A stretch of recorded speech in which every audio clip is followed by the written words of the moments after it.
శ్రీమాత్రే నమః. హరి ఓం. ఇప్పుడు చెప్పబోయే శ్లోకము విష్ణు సహస్రనామాలలోని 95వ శ్లోకము.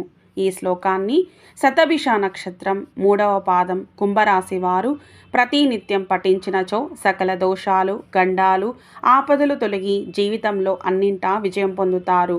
ప్రతిరోజు మీ నక్షత్రపాద సంబంధిత విష్ణు శ్లోకాన్ని పఠిస్తూ ప్రతి ఏకాదశి రోజు విష్ణు సహస్రనామాలను చదవడం లేదా వినడం వలన ఎలాంటి దోషాలు ఉన్నా జీవితం సాఫీగా సాగిపోతుంది.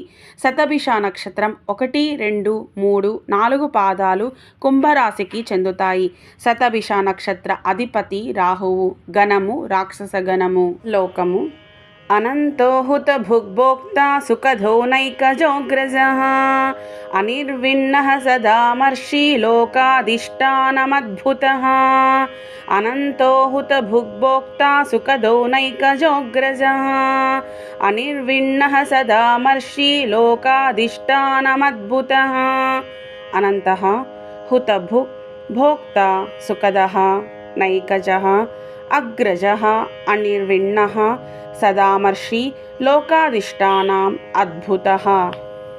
తాత్పర్యం: అంతం అనగా పరిమితి లేనివాడు, హుతములను భక్షించువాడు, భుజించువాడు, సుఖాన్నిచ్చువాడు, ధర్మ రక్షణార్థం పదే పదే అవతరించువాడు, అందరికంటే ముందు జన్మించినవాడు. నిర్వేదం అనగా దుఃఖం లేనివాడు, సజ్జనుల అపరాధాలను క్షమించువాడు, లోకాలకు ఆధారమై ఉన్నవాడు, ఆశ్చర్య స్వరూపుడు శ్రీమన్నారాయణుడు.